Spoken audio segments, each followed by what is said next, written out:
Donald Trump is now headed for his biggest election victory yet, as early voting and new polling shows that he is on track to win the Sun Belt. Hello, everyone, and welcome back to another video with On Point Politics.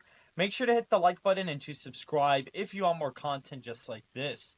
And so, looking at some early voting metrics as well as new polling, it almost seems like North Carolina, Georgia, and Florida are pretty much shored up for the former president. Looking at the state of Florida in the early voting website Vote Hub, where you can look at early results that are aggregated all together, Republicans are now leading in the early vote statewide by 5 points, with about 18% of non-affiliated voters making up the nonpartisan metric in the state. We see, for example, in Miami-Dade, Democrats are only ahead by morely less than 4 points by party. They've even lost the lead in a place like Pinellas County. They're about to lose it in Duval, and they've already lost it in a county like Seminole. And this is before even election day votes come in, where Republicans typically perform a lot better. And the mail-in voting advantage for Democrats in Florida last cycle was a lot greater than what we see right here. I mean, right now, Republicans are actually ahead in the combined total votes, and the early in-person lead is greater than the Democrats have against the mail-in ballots in the state, which is very fascinating. And it seems like at this point, the state may not even be under 10, which is what I've been saying for a pretty long time. Even in a place like Gainesville, the Democrats just took the lead in the early in-person voting. For quite a while, the Republicans were in fact ahead.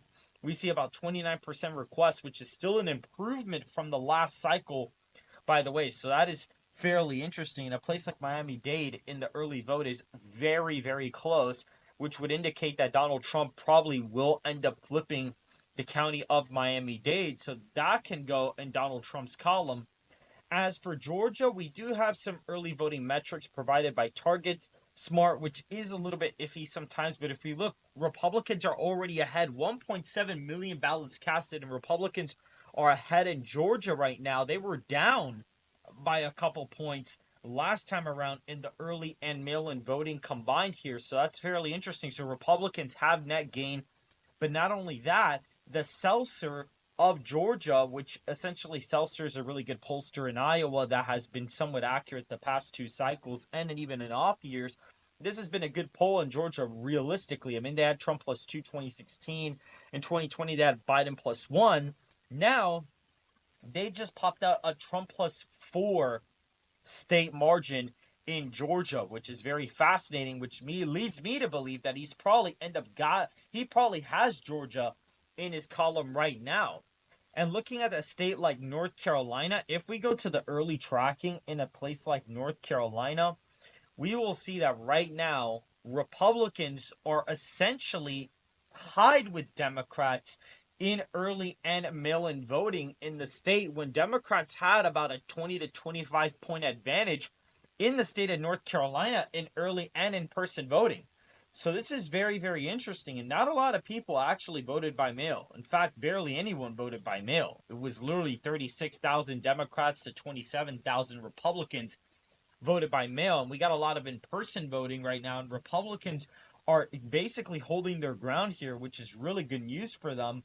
This almost looks like a regular North Carolina map, which for Democrats would not be good for them because of the fact that you have a lot of people that are not voting Democrat early enough or mail-in enough. They're just not voting at the rate that they should be if the Democrats want to win on election day. And looking at the other category, we see here that about almost 435,000 voters are unaffiliated, and a lot of those have actually generated in blue counties like these that I'm kind of circling right now. So it's like, well, why would you vote Democrat and then all of a sudden switch to unaffiliated in a year where the administration is unpopular? It's not a guarantee that they're all going to vote for Trump or that even a majority of them are, but it's very possible that a lot of those independents are pretty disaffected from the Democrat Party if a lot of those new independent / non-affiliated voters are coming out of the deep blue counties that have been trending Republican, by the way. So again, I think North Carolina is essentially a wrap for Kamala Harris as well. I don't really think she can get any of these. And looking at a state like Pennsylvania, which is very fascinating to Donald Trump's path, we see right now that Democrats are ahead by about 500,000 in the request. Joe Biden back in 2020 was ahead by roughly a million votes, not even. They were actually ahead by over that. They were ahead by 1.4 million votes in the state of Pennsylvania. Right now, they're not even ahead. They're slightly ahead by 500,000, but that's not even that good. And when your registration lead in a state goes down, you need a bigger firewall to compensate for that. So all these people saying, "Oh, our 500,000 voter firewall is holding up." I mean, that's not really good mathematical science, because you're assuming that all those people are going to turn out on election day, even though pollsters like Atlas Intel suggest that a plurality of Democrats, a decent plurality, are actually voting early in person this cycle. And so those numbers are holding up. I mean, that is just not good news for Democrats at all if these continue to hold up as the days go by in a place like Pennsylvania, because a majority of Trump supporters, according to Atlas Intel, are voting on election day from 2020.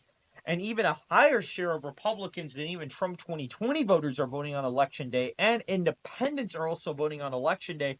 And when you compare independents to people who also didn't vote, their modeling, or at least their voting pattern compared to Republicans, looks a lot more similar to them than it does to Democrats, which may be pretty indicative of where the independents are going to lean this cycle. Last cycle, independents leaned a little bit more towards voting in early in person and voting in mail when they broke for Joe Biden. Now, it seems like they're actually about 41% of them, according to Atlas Intel, are going to be voting in person this time. So, looking at that, it seems like Pennsylvania may be out of the cards. Scott Presler has done a lot of work in the state of Pennsylvania for Donald Trump as well. And with those states having really good signs for Republicans, Donald Trump has essentially boxed out Kamala Harris out of 270 based on all of the data we've gotten. And even a state like Nevada, I mean, Democrats are barely ahead in the early and mail-in vote compared to Democrats being ahead by 40,000. And they've lost the registration lead in a place like Nevada. And without the Harry Reid machine, they're going to have a way harder time. And this doesn't even account for election day voting. And so a state like Nevada may even be gone. And even a place like Arizona, look at that lead for Republicans. And this has actually increased. This hasn't even been updated in a little bit.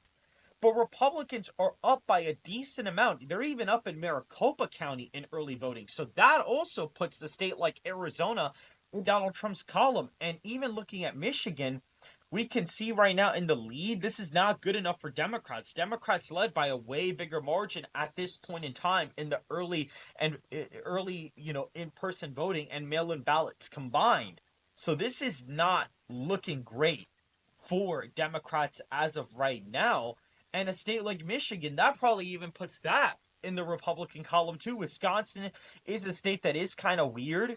They essentially don't register by party, so you have a lot of quote unquote independents that identifies more conservative. But even this number for Democrats doesn't even look great either. And this is also Target Smart, which is not really the best data aggregator, but is the main one we have for early voting like this. So that's kind of why we're aggregating using this site as of right now. But let's say, looking at this electoral map, right? Let's say, we have this map here where essentially if you fill in certain states, it gives you the odds of where other states are going to go. So let's say that New Mexico and Virginia are going Democrat, right? Because I do have them going Democrat in my forecast. Let's say that's the case, right?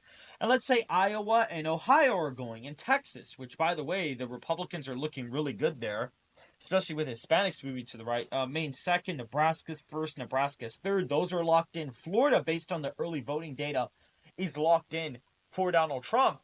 So when we look at this puts states like Georgia, North Carolina, and Arizona already in that lean Republican column. And when you give the Republicans North Carolina, you see, this is the thing, guys. When a swing state goes Republican, the swing states in an election have some sort of correlation. So when a candidate wins a decent amount of swing states and they win the presidency, they usually tend to win a majority of the swing states. So looking at a state like Georgia, if that goes red, it's way higher likeliness that the Rust Belt is going to end up going Democrat. Now, let's say even Maine and New Hampshire and Minnesota are basically given to the Democrat automatically, and Nebraska second. Let's say that's the case.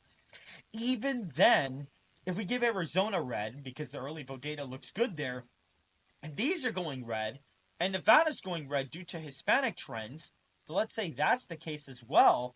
If you're factoring that in, Donald Trump has really high odds to win the presidency, and effectively the Rust Belt is basically a toss up at that point.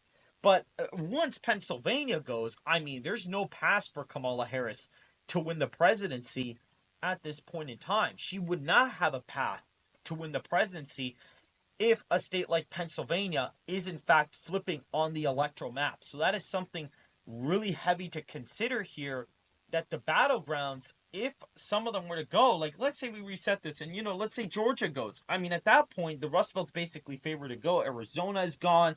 At that point, that's favored. North Carolina goes to the Republicans.